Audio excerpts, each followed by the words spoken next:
සුබ දවසක් කියලා පිළිගන්නවා අදත් මගේ යාලෝ සියලු දෙනාම ඔයාලා මේ එකතුලා එන්නේ ශ්‍රී නෙට්වර්ක් YouTube channel එකකින් ගෙන අලුත් වීඩියෝ එකක් එක්ක. ඔන්න යාළුවාට අද ගේන්නේ ඔයාගේ USB pen drive එක.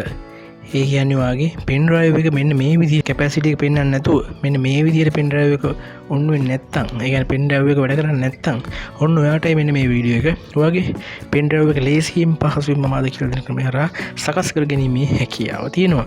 මේ වගේ pen drive එක වැඩ කරන්නේ නැත්තම් සමහරවිට මේ pen drive එක ඉවත් කරනවා. ඒ නිසා මේක ඔයාගේ pen drive එක ලේසියෙන් පහසුවෙන් මම අද කියලා දෙන ක්‍රමය හරහා සකස් කරගැනීමේ හැකියාව තියෙනවා. එහෙනම් අපි ගිහින් බලමු කොහොමද මේ pen drive එක ලේසියෙන් පහසුවෙන් සකස් කරගන්නේ කොහොමද කියලා.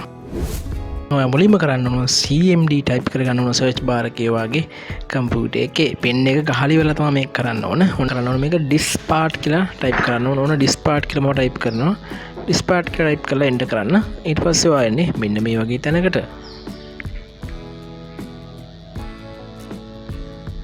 ඕන ඊට පස්සේ යාළුවෝ diskpart මෙන්න මේ විදිහට එනවා. ඊට පස්සේ ඔයා කරන්න ඕන මෙතන ගහන්න ඕන list disk කියලා.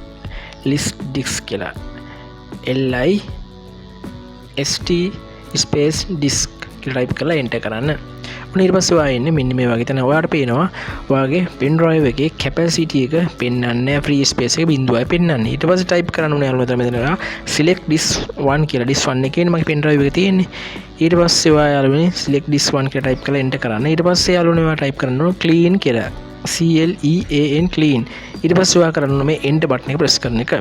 ඊට පස්සේ ඔයා එන්නේ මෙන්න මේ වගේ තැනකට. ඊට පස්සේ ඔයා කරන්න ඕනේ යාළුවනේ ඔයා ටයිප් කරන්න ඕනේ create partition primary. create partition primary කියලා ටයිප් කරලා enter කරන්න. ඊට පස්සේ ඔයා නැවතත් මෙන්න මේ වගේ තැනකට එනවා.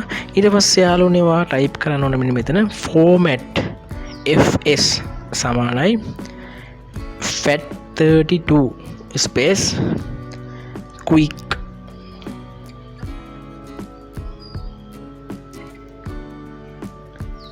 කියලා එන්ටර් බටන් එක ප්‍රෙස් කරන්න ඕන. ඊට පස්සේ ඔයාගේ pen drive එක මෙන්න මේ විදිහට 100 දක්වා පිරෙනකන් ඉන්න. ඊට පස්සේ completed කියලා වැටේ. ඊට පස්සේ ඔයා මෙතනින් exit වෙන්න යාළුවනේ. දැන් ගිහලා බලන්න ඔයාගේ අර ඉස්සලා පෙන්වන විදිහට වැරදි වැඩ කරන්නේ නැති pen එක ලේසියෙන් පහසුවෙන් මම දැන් කියලා දුන්න ක්‍රමය අර සකස් කරගෙන මේ හැකියාව දින ඔන්න බලන්න ඔයාගේ pen එකේ capacity එක පෙන්වන අය වගේම pen එක මෙන්න මේ විදිහට on වෙනවා. මෙන්න මේ ආකාරයට ඔයාගේ pen එක ලේසියෙන් පහසුවෙන් නැවත සකස් කරගැනීමේ හැකියාව තියෙනවා. නැත්නම් ඔයා වැඩ කරන්නේ නැති pen ඉවත් කරන්න යන්න එපා. මේවා අනිවාර්යයෙන්ම ක්‍රියා කිරීමට හදාගැනීමේ හැකියාව තියෙනවා. ඒ හින්දා මේ වගේ ඔයාගේ pen එක ලේසියෙන් පහසුවෙන් ඔයාලට මෙන්න මේ ආකාරයට සකස් කරගැනීමේ හැකියාව තියෙනවා. වීඩියෝ කොහොමද කියලා ලයික් කරන්න, කමෙන්ට් කරන්න, ඒ වගේම තත්ත්වවල බලන්න ෂෙයා කරන්න අමතක කරන්න එපා. මගේ channel අලුත් කෙනෙක් නම් පල්ලෙහා තියෙන රතු පාට subscribe button එක click කරලා මගේ channel එකත් එකතු වෙන්න. එහෙනම් යන්නේ මේ වගේ ඔයාලට වැදගත් වෙන අලුත් වීඩියෝ එකකට අරගෙන ගිහිල්ලා නම් ඔයාලට සුබ දවසක් ප්‍රාර්ථනා කරනවා.